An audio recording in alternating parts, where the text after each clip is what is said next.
اعوذ باللہ من الشیطان الرجیم بسم اللہ الرحمن الرحیم فمن اظلم ممن افترى على الله كذبا او كذب بآياته اولئك ينالهم نصيبهم من الكتاب حتى اذا جاءتهم رسلنا يتوفونهم قالوا اينما كنتم تدعون من دون الله قالوا ضلوا عنا وشهدوا على انفسهم انهم كانوا كافرين۔ بس اس شخص سے بڑھ کر کے ظالم کون ہوگا جو اللہ تبارک و تعالیٰ کے اوپر جھوٹی بات لگائے یا اللہ تبارک و تعالیٰ کے آیات کو جھٹلائے۔ ان لوگوں کو ان کا وہ حصہ جو مقدر ہے ان کو دنیا میں ہی مل جائے گا، یہاں تک کہ جب ان کے پاس ہمارے فرشتے ان کے روح کو قبض کرنے کے لیے آئیں گے تو ان سے پوچھیں گے کہ اینما کنتم تدعون من دون اللہ، تمہارے وہ معبود کہاں ہیں جن کو تم اللہ کے علاوہ پکارتے تھے؟ قالوا ضلوا عنا، وہ لوگ کہیں گے کہ ہمیں کچھ یاد نہیں، ہم بھول گئے، وہ ہم سے گنوے گئے، اور اس طرح سے وہ خود اپنے خلاف گواہی دیں گے کہ وہ کفر کیا کرتے تھے، وہ لوگ کافر تھے۔ محترم سامعین کرام، سورۃ الاعراف سورہ نمبر 7 اور اسی سورت سے بھی آپ کے سامنے آیت نمبر 37 یعنی 37 نمبر کی آیت کریمہ تلاوت کی گئی اور اس کا ترجمہ بھی پیش کیا گیا۔ آیت کریمہ کا پہلا ٹکڑا اللہ تبارک و تعالیٰ کا فرمان فمن اظلم ممن افترى علی اللہ کذبا او کذب بآیاتہ، اس شخص سے بڑھ کر کے ظالم کون ہے جو اللہ تبارک و تعالیٰ کے اوپر جھوٹ باندھے یا اللہ تبارک و تعالیٰ کے آیات کو جھٹلائے۔ سامعین کرام، اس آیت کریمہ کے اس ٹکڑے میں اللہ تبارک و تعالیٰ نے ہدایت کو رد کرنے والے، ہدایت کو ٹھکرانے والے جو لوگ ہوتے ہیں ان کے کیٹیگری کو، ان کے اقسام کو بیان کیا ہے۔ یعنی ایک تو اس قسم کے لوگ ہوتے ہیں جو خود یہ دعویٰ کر بیٹھتے ہیں کہ ہم اللہ کے نبی ہیں، حالانکہ وہ اللہ کے نبی نہیں ہوتے ہیں، لیکن وہ دعویٰ کرتے ہیں کہ ہم اللہ کے نبی ہیں، اور اس طرح سے اپنی طرف سے بات بنا کر کے لوگوں کے سامنے پیش کرتے ہیں اور کہتے ہیں کہ یہ اللہ تبارک و تعالیٰ کی طرف سے ہمارے اوپر نازل ہوا ہے۔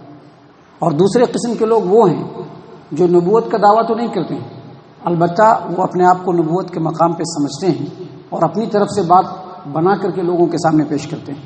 سامعین کرام، آپ ہسٹری کے اندر دیکھیں گے جو اسلامی تاریخ ہے، اس میں اس طرح کے بہت سارے لوگ ملیں گے جو اپنے آپ کو نبی تو نہیں کہتے لیکن اپنی طرف سے بات بنا بنا کر کے یا تو اپنے بیانوں میں بولتے ہیں یا پھر اپنی کتابوں میں لکھتے ہیں، اور یہ لوگوں کو باور کرانے کی کوشش کرتے ہیں، سمجھانے کی کوشش کرتے ہیں کہ یہ باتیں اللہ تبارک و تعالیٰ کی ہیں۔ تو یہ دوسرے قسم کے لوگ ہیں۔ اور تیسرے قسم کے لوگ وہ ہیں جو رسولوں کی تصدیق تو نہیں کرتے ہیں، رسول اللہ کے ہیں، سچے رسول ہیں، ان کی تصدیق نہیں کرتے ہیں، ان کو جھٹلاتے ہیں، اور اسی طرح سے رسول کے اوپر جو باتیں نازل ہوتی ہیں یا رسول کے اوپر جو باتیں نازل ہوئیں اور رسول نے اس کو لوگوں تک پہنچایا، اس کو بھی جھٹلا دیتے ہیں، اس کو بھی ٹھکرا دیتے ہیں۔ تو اللہ تبارک و تعالیٰ نے ان تینوں قسم کے لوگوں کو یہاں پر آیت کریمہ کے اس ٹکڑے میں بیان کیا کہ فمن اظلم ممن افترى علی اللہ کذبا او کذب بآیاتہ، اس شخص سے بڑھ کر کے ظالم کون ہوگا جو اللہ تبارک و تعالیٰ کے اوپر جھوٹی بات لگائے یا پھر اللہ تبارک و تعالیٰ کے آیات کو جھٹلائے۔ اللہ فرماتے ہیں اولئک ینالهم نصیبهم من الکتاب، یہ وہ لوگ ہیں کہ ان کا جو حصہ اس دنیا کے اندر مقدر ہے وہ ان کو دنیا میں ہی مل جائے گا۔ مطلب کیا؟ مطلب یہ کہ اگر انہوں نے اللہ کا انکار کیا ہے، اگر انہوں نے اللہ تبارک و تعالیٰ کو جھٹلایا ہے، اگرچہ انہوں نے اللہ تبارک و تعالیٰ کے ساتھ کفر کیا ہے، اس کے باوجود ان کا جو رزق کا جو حصہ ہے جو اللہ تبارک و تعالیٰ نے ان کو مقدر کیا ہے وہ دنیا میں ان کو دے گا۔ کیوں؟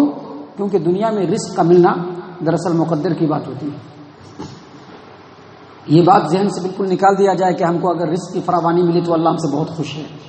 بہت سارے لوگوں کے دلوں میں اس طرح کی باتیں ہوتی ہیں، اللہ نواز رہا ہے، نواز رہا ہے، نواز رہا ہے۔ اللہ نواز نہیں رہا ہے، اللہ آزما رہا ہے، آزما رہا ہے، آزما رہا ہے۔ یہ مت سوچیے کہ اللہ نواز رہا ہے، ادھر پراپرٹی مل رہی ہے، ادھر پراپرٹی مل رہی ہے، بزنس میں یہ کامیابی مل رہی ہے، وہ کامیابی مل رہی ہے تو اللہ نواز رہا ہے۔ نواز نہیں رہا ہے، اللہ آزما رہا ہے۔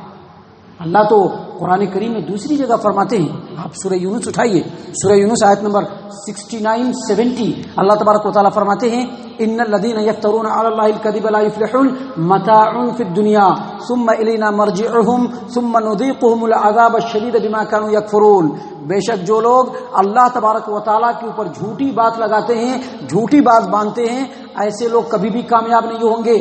متاع فی الدنیا، ان کے لیے جو فائدہ ہے وہ دنیا میں ہی ہے، اور پھر وہ ہماری طرف لوٹ کر کے آئیں گے، اور جو کفریہ باتیں کرتے تھے اس کفریہ باتوں کے بدلے میں ان کو شدید عذاب کا مزہ چکھائیں گے.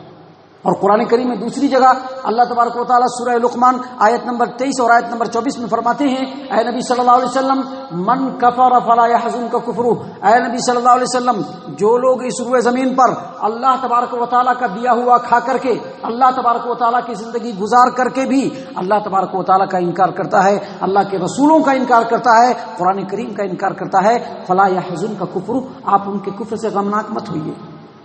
الینا مرجعہم، ان کو ہماری طرف لوٹنا ہے. فننبئہم بما عملوا، ان کے اعمال کے بارے میں ہم ان کو اسی قیامت کے دن بتلائیں گے.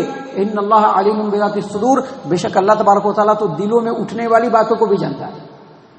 جو باتیں دلوں میں اٹھتی ہیں نا، جس کو انسان چھپا لیتا ہے لوگوں سے کہ کہیں لوگ ناراض نہ ہو جائیں، اللہ تعالیٰ دلوں میں اٹھنے والی باتوں کو بھی جانتا ہے. نمتعہم قلیلا، اور پھر اس دنیا کے اندر ہم ان کو جتنی دن رہیں گے ان کو ہم دنیا میں دیں گے. اور قلیلہ کا لفظ کیوں استعمال کیا؟ کہ دنیا میں اگر قارون کا خزانہ بھی مل جائے تو کم ہے، پوری دنیا اگر مل جائے تو مچھر کے پڑ کے برابر بھی نہیں ہے. نمتعہم قلیلا، دنیا ان کو دیں گے. تو اس سے یہ پتہ چلا کہ اللہ تبارک و تعالیٰ نے دنیا کو اسی لیے بنایا ہے کہ اس میں لوگوں کو رزق دیا جائے، جتنا مقدر ہے اتنا دیا جائے، تاکہ رزق دینے کے بعد اللہ تبارک و تعالیٰ بندوں کو یہ آزما لے کہ رزق ملنے کے بعد بھی، یا رزق میں تنگی ہونے کے بعد بھی، یا رزق میں کمی ہونے کے بعد بھی یہ اللہ تبارک و تعالیٰ کا بندہ بن کر کے رہتا ہے، یا لوگوں کا بندہ بن جاتا ہے، پیسے کا غلام بن جاتا ہے، کس چیز کا غلام بن جاتا ہے. تو دراصل اللہ تبارک و تعالیٰ یہاں پر یہی بات بتلانا چاہ رہا ہے کہ اگرچہ وہ اللہ پر جھوٹ باندھتے ہیں، اگرچہ وہ رسولوں کا انکار کرتے ہیں، رسولوں کے احکام کا انکار کرتے ہیں، اس کے باوجود ان کا جو حصہ دنیا میں ہے وہ دنیا میں ان کو مل جائے گا.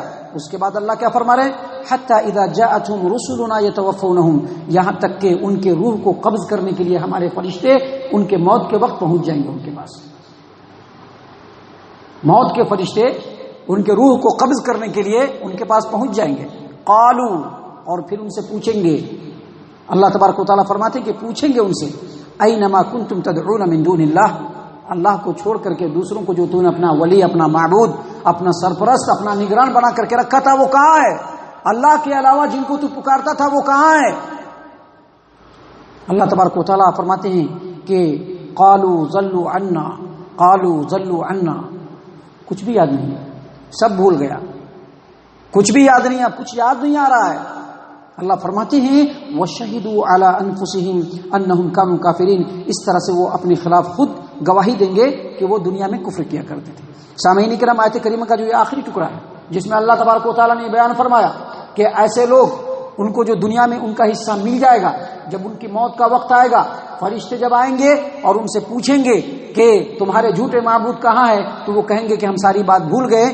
اس آیت کریمہ سے اور اس جیسی جو دوسری آیت کریمہ ہے اس سے یہ پتہ چلتا ہے کہ ایسے مجرمین جب ان کی موت کا وقت آئے گا اسی وقت ان کو ان کے انجام کا پتہ چل جائے گا کہ ان کا انجام کیا ہونے والا ہے. نیکوکار جو ہوں گے ان کے موت کے وقت ہی ان کو پتہ چل جائے گا کہ آگے ان کا کیا حشر ہونے والا ہے، اور جو مجرمین ہیں اسی وقت ان کو پتہ چل جائے گا کہ ان کا کیا انجام ہونے والا ہے. ایک تو اپنے برے انجام کی ہولناکی کے بارے میں سوچ کر کے، دوسرے فرشتے جو ان کی روح کو قبض کرنے کے لیے آئیں گے، ان کا کرخت لہجہ اور ان کی سخت صورت کو دیکھ کر کے ان کی گھگی بن جائے گی، ساری باتیں بھول جائیں گے. دنیا میں جتنے بھی کفریہ کام کیے تھے، جتنے بھی شرکیہ کام کیے تھے، جتنے بھی عیش موج کیے تھے، فرشتوں کو سامنے دیکھ کر کے ساری باتیں بھول جائیں گے. ضلوا عنا، کچھ بھی یاد نہیں.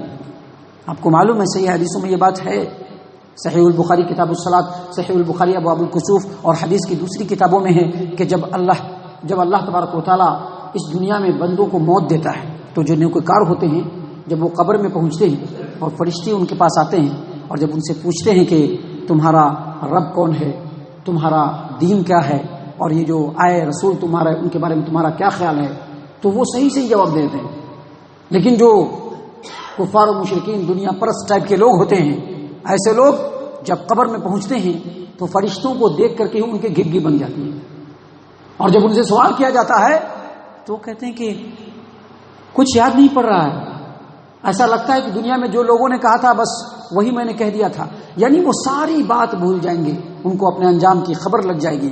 یہ تمام کی تمام باتیں اللہ تبارک و تعالی ہمارے سامنے اس لیے بیان فرما رہے ہیں تاکہ دنیا میں اپنی زندگی کے رہتے ہی اپنی زندگی کا جائزہ لے لیا جائے، سنبھال لیا جائے. 50 سالہ، 60 سالہ، 70 سالہ، 100 سالہ، 150 سالہ زندگی کچھ بھی نہیں ہے. اس کے مقابلے میں لامحدود قیامت کا جو ہے منظر ہوگا، لامحدود وقت ہوں گے، اس کی کوئی انتہا نہیں ہوگی. اگر کامیاب ہو گئے تو جنت کی لامحدود نعمتوں سے انسان شاد کام ہوگا. اور اللہ تعالی ہم لوگوں کو پناہ دے، اگر انسان ناکام ہو گیا تو اس کے بعد جو جہنم کی ہولناکی ہے اس کا کوئی اور چھوڑ نہیں ہوگا. اللہ تعالیٰ سے دعا ہے کہ اللہ تعالیٰ ہم تمام کو ان باتوں کے اوپر غور و فکر اور تدبر کرنے کی توفیق عنایت فرمائے. اللہ تعالیٰ ہم تمام کو صحیح معنوں میں مومن اور مسلمان بنائے، جنت الفردوس میں جگہ عطا فرمائے. اے اللہ ہم تمام کو جہنم سے پناہ دے. اے رب العالمین ہم تمام کو جہنم سے پناہ دے. اے مالک الملک ہم تمام کو جہنم سے پناہ دے. آمین یا رب العالمین. وما علینا الا البلاغ المبین.